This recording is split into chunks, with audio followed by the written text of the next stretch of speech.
Namaskar. Today I will tell you about personality.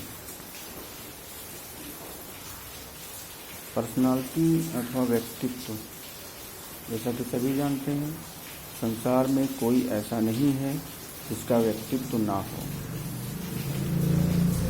Western psychologist Allport says that personality is the dynamic organization within the individual of those psychophysical systems that determine his unique adjustment in his environment. अर्थात व्यक्तित्व वह मनोस व्यवस्था है जो किसी भी समाज में किसी भी मनुष्य का समायोजन सुनिश्चित करती है। संसार में कोई भी ऐसा व्यक्ति नहीं है जिसका कोई न कोई व्यक्तित्व ना हो। व्यक्तित्व साधारण रूप से, जैसा कि लोग सोचते हैं, उसके एक्सटर्नल आउटलुक से अथवा जैसा वो दिखाई पड़ता है उस आधार पर उसके व्यक्तित्व का निर्धारण करते हैं। परंतु ऊपरी हाव भाव अथवा ऊपरी संरचना व्यक्तित्व के केवल 25% भाग का प्रतिनिधित्व करती है। सामान्य रूप से व्यक्तित्व में ज्ञानात्मक योग्यताएं, भावात्मक योग्यताएं, क्रियात्मक योग्यताएं तथा बाह्य शारीरिक संरचना से संबंधित योग को ही व्यक्तित्व कहते हैं। व्यक्तित्व में सबसे ज़्यादा योगदान अगर किसी व्यक्ति का होता है, अगर किसी योग्यता का होता है, तो वह उसकी ज्ञानात्मक योग्यता है। ज्ञानात्मक योग्यता को इसी तरीके से समझ सकते हैं कि अगर किसी व्यक्ति में चिंतन करने की, मनन करने की अथवा लेखन करने की, अपने विचारों को व्यक्त करने की योग्यता है, तो भी उसका व्यक्तित्व प्रभावशाली होगा। साथ ही साथ अगर किसी व्यक्ति में भावात्मक योग्यता है, अर्थात वह संगीतकार है, गीतकार है, चित्रकार है या कोई और योग्यता रखता है जिसमें उसके भावों का प्रदान होता है, वह भी व्यक्तित्व की श्रेणी में आता है। इसके अलावा अगर कोई व्यक्ति अच्छा पेंटर है, कोई व्यक्ति अच्छा कारीगर है, कोई व्यक्ति किसान है और वह अधिकतम मेहनत करके अच्छे अच्छे तरीकों को अपना करके अगर वह कार्य करता है तो वह भी उसका व्यक्तित्व है। और यदि कोई व्यक्ति सुंदर है, देखने में अच्छा है, जैसे फिल्मी कलाकार, तो वह भी उसका व्यक्तित्व है। सारे लोग व्यक्तित्व की श्रेणी में आते हैं।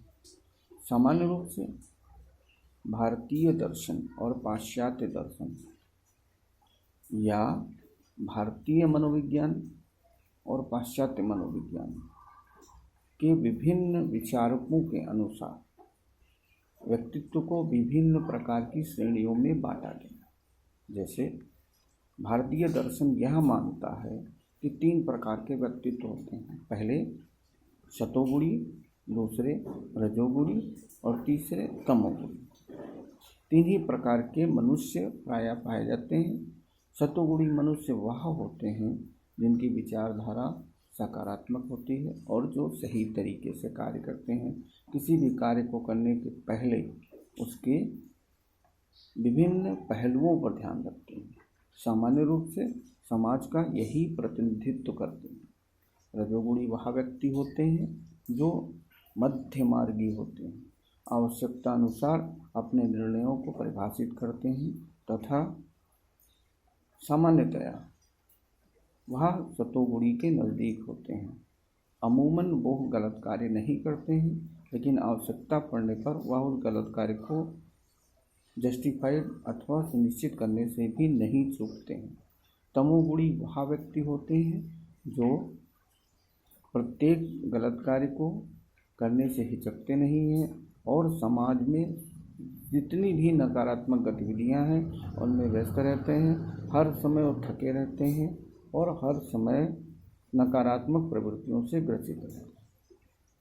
इसी तरीके से अगर आप पाश्चात्य आधार पर देखें या वेस्टर्न साइकोलॉजिकल व्यू के आधार पर देखें तो लोगों ने कहा है कि एक extrovert personality, introvert personality, ambivert personality और एक neurotic personality. Extrovert personality was related that person who have hyperbolic attitude, जो एक बाह्य आकर्षण और बाह्य दिखावा में रहते हैं, उनको एक्सट्रोवर्ट पर्सनालिटी में रहते हैं। ये सदैव अपने आप को एक्सपोज करने की कोशिश में कर देते हैं, किसी भी छोटे काम को बड़ा करके प्रस्तुत करने की श्रेणी में रहते हैं।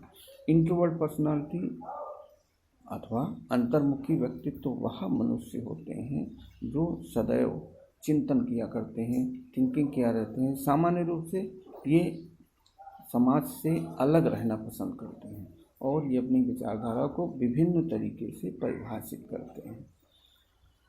तीसरे जो कैटेगरी है एम्बिवर्ट अथवा मध्यमार्गी, जैसा कि अपने पाश्चात्य दर्शन में देखा, इसे तमोगुणी से भी अटैच किया जा सकता है।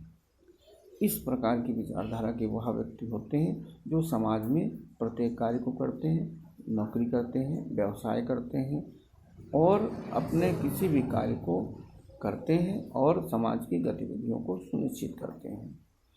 न्यूरोटिक पर्सनालिटी या तंत्रिका तापी व्यक्तित्व वह व्यक्तित्व होते हैं जो थोड़ा सा उच्छृंखल टाइप के होते हैं और उनके निर्णयों का कोई विशेष आधार नहीं होता। वह किसी भी कार्य को करने के लिए तैयार रहते हैं। उनके चिंतन का कोई आधार नहीं होता, उनकी व्यवस्थाओं का कोई आधार नहीं होता। जहाँ भी जाते हैं वो सही तरीके से अपने कार्य को करते हैं। सामान्य रूप से व्यक्तित्व एक विशिष्ट व्यवस्था है। संसार में कोई ऐसा नहीं है जिसका व्यक्तित्व न हो। यहाँ तक कि प्रत्येक मनुष्य को तो छोड़ दीजिए, प्रत्येक सजीव प्राणी का कोई न कोई व्यक्तित्व होता है। व्यक्तित्व के संबंध में विभिन्न मनोवैज्ञानिकों का यह मत है कि कोई भी संसार में ऐसा नहीं है जिसका कोई व्यक्तित्व ना हो। इस प्रकार व्यक्तित्व को समझना और उसके संबंध में अपनी विशेषताओं को व्यक्त करना भी किसी भी व्यक्तित्व की एक विशेष योग्यता है। धन्यवाद।